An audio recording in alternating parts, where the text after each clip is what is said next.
we had. Right, I remember that. And, all the teams used to do that, but it has gotten to be such a business now.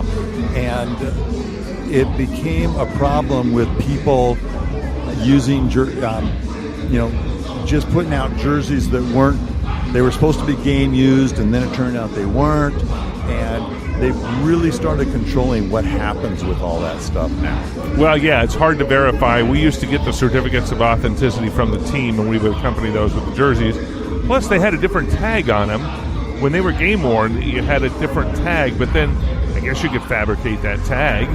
Yeah, the tag wasn't anything special. It didn't, it was just a pretty simple tag on there that you maybe could have fabricated and put out yourself. So right, yeah, the tags were different, and it's like everything else. You've got to take a look at where it's coming from, the company you're buying it from, and it's one of those things that you want to buy from a reputable dealer.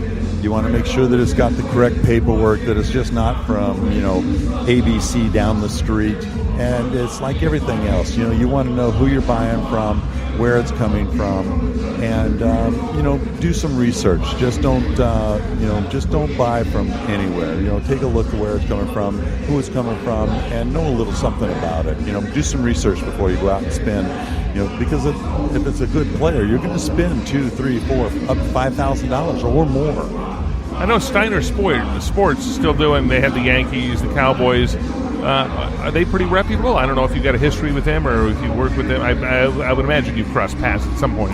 Oh, yeah. Well, back in the day, I helped Brandon get started in the business. As a matter of fact, I provided some of his athletes. In fact, but there again, like with Derek Jeter, when during his last year, they had Jeter changing his jersey every inning. For 162 games. Every inning? Every inning. So it's not like, it's not like, say, a Babe Ruth or a Mickey Mantle jersey. He changed jerseys every inning for 162 games. So people are going out buying what they think is his single-season game-used jersey and thinking that it's going to go up in this huge value.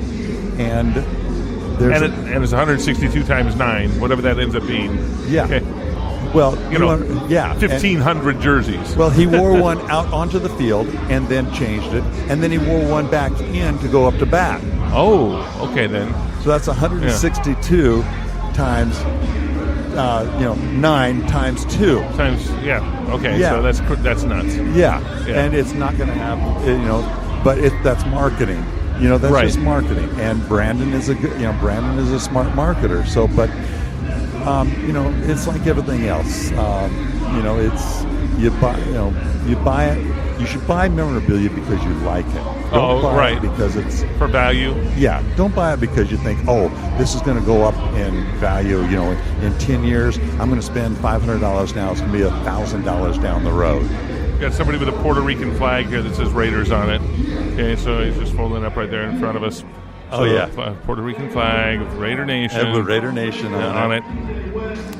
I got I bought a football around the time that Pat Tillman, rest in peace, before he went from the Arizona Cardinals and then went into the Army. Into the Rangers? Into the Rangers. A true patriot. Yes, one of the Rangers, and was killed in Afghanistan. And I've got a signed football by him. I tried to get one of those houses that because I was a Pat Tillman fan because of what he did, right, and his patriotism and what he did, and this was before his death.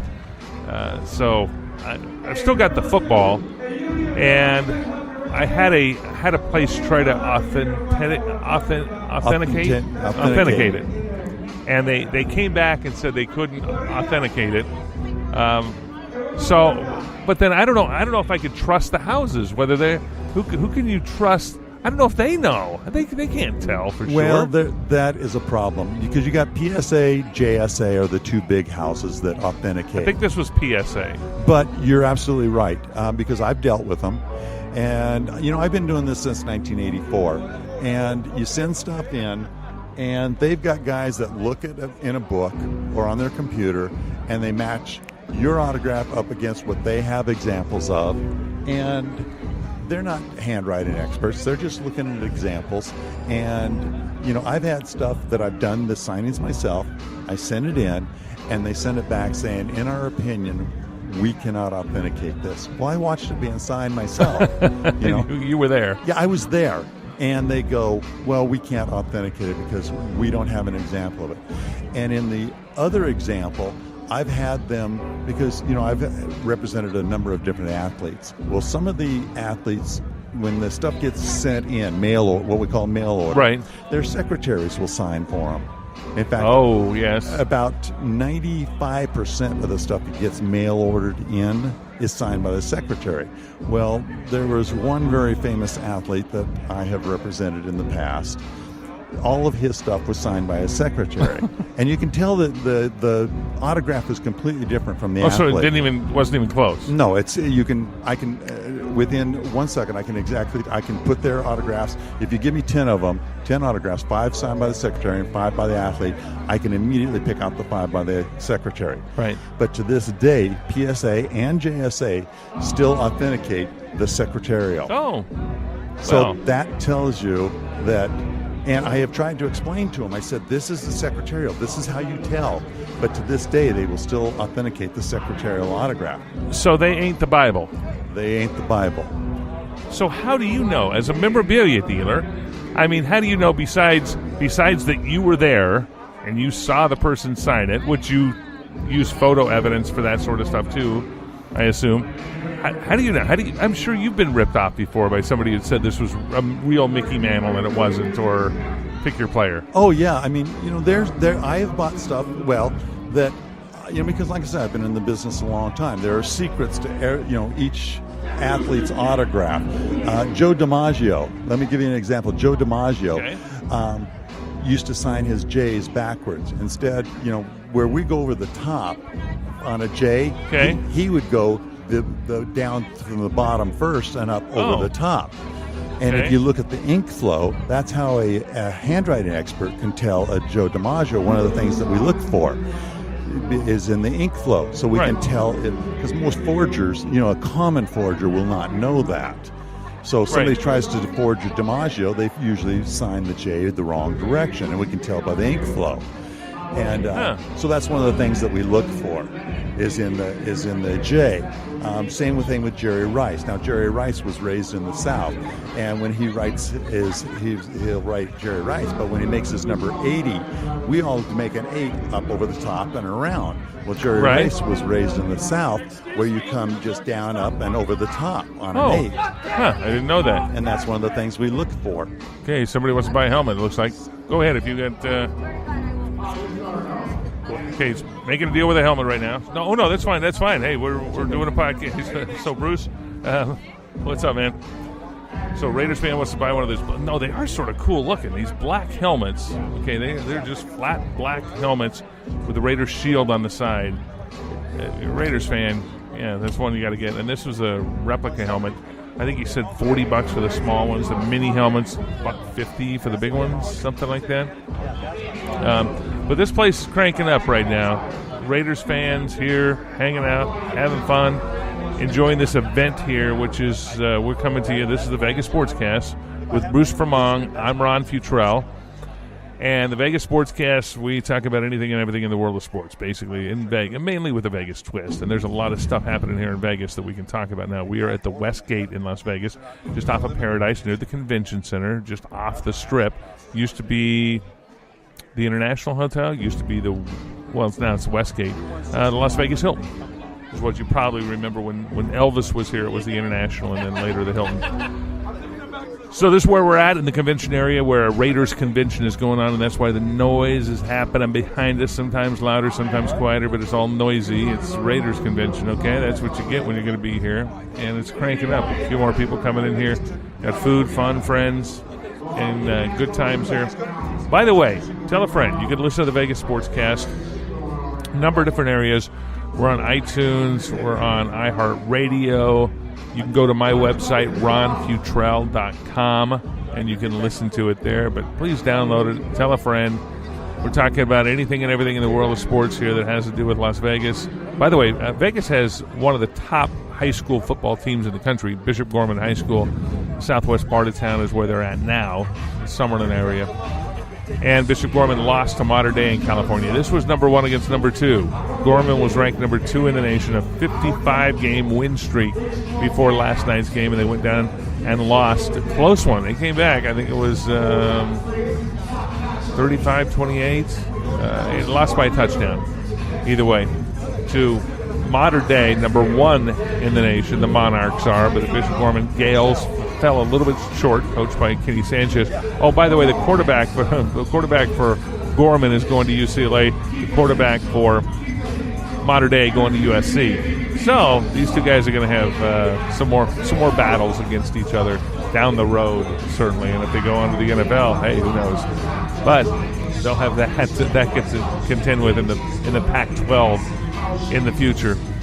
But things cranking up here, having a good time at the Westgate. Let's see, Vegas stuff happening this upcoming week. Golden Knights, Vegas Golden Knights on 8 News Now. We're going to have a bunch of stories on what the Golden Knights are doing as they're getting set to open their rookie camp, which will open, on Thursday when the players start reporting. And then on Friday, they'll hit the ice for the first time here in Las Vegas at their new City National Arena, the center practice facility up in downtown Summerlin. Really nice facility, and looking forward to seeing what the team can do there. Then the week after that, full roster comes into camp and begins play here in Las Vegas. So, Bruce, what do you think? Make some sales there? Anybody want to buy anything? We're almost sold out of jerseys. I can't believe it. Raider fans are crazy, man. They love everything. They love their Raiders. And, I think I could slap Raiders on the side of your back, and I could almost sell you, Ron. Hold on a second. You don't ask much. I mean, don't ask more than $30. Well, you've seen some maybe of these, $25. You've seen some of these outfits walk past here, Ron. I've sort of noticed. Yeah. Okay, so these jerseys here. I got these jerseys. Okay. There's an old name for you, Van Egan. That is an old name here. Yeah, Filipino. Okay. We got Jaworski. We got what is the Las Vegas there? That's we made Las Vegas. Las jersey? Vegas Raiders. Oh, just a Las Vegas. Oh, okay. Yeah. With a number 16, with the Plunkett number 16. Yeah. Well, because it was announced. We started working on this deal back in in 2016. Yeah. Okay. It's not Jim Plunkett. How's he doing, by the way? What do you hear about Plunkett? How's physically? He's still. There's nothing wrong with Jim. Oh, okay. No, I thought he had that people had talked about some of the problems from brain injury and that sort of stuff. But as far as you know, well, he's a football player. He's a football player, so you're gonna have that stuff happen. Yeah. No matter what, it seems nowadays with the football players. So, yeah, but the Raider Nation well represented here. We got the fire truck here. Got the union here that's the wants to build the stadium is here. They want that stadium. Charles Woodson's just coming into the building right now. Charles Woodson. There's Charles Woodson. We'll see if we can get him over here for an interview and get him on the podcast for a little while. I don't. What did Michigan do? Is he in a good mood or bad mood? Can you tell whether he's if Michigan won or did not? Michigan win or not? I have to look at my phone and see. So now all the Raiders. It's sort of fun to see all the Raider fans heading over there. Everybody's running over there to mob him right now. Like he's not going to have enough time to be able to hang out and say hi to everybody. Oh, he will. He will. No, he will. That's my point. Is that just hang tight in your seats. He'll come around and say hi to you. I'm sure. It's not like there's 10,000 people here. There might be 500. Yeah. There's a lot of people still here, but a lot of people have come and gone, and I'm checking scores here to see if he's going to be what sort of mood he's going to be in. Yeah, it's hard to tell. Let's see college football scores. How they did today, it's hard to tell. But either way, Charles Woodson is always a very accommodating guy. Oh, it's in the third quarter, 26-17 over Florida, Michigan. Okay. Third. It says third. Hold on, what quarter? But he's such a great guy. He's always he's always smiling. He's always saying hello. He's over there just. Doing taking pictures with. Look at that! He's taking pictures with people. He's shaking hands. Kissing babies. Oh, wait a second. She's not a baby. Yeah, that should not. Wait, that wasn't a baby. No, but no, he's taking pictures. She was at least 18. He's, he's over there with his, with his phone, just taking pictures with everybody, probably on Skype or what is that they do now? Who knows? Yeah. Twitter, Periscope, Skypeoscope, Skypeoscope. He's having a good time too. Skypeoscope, Facebook Live, the Scope. He's doing everything. He's just a great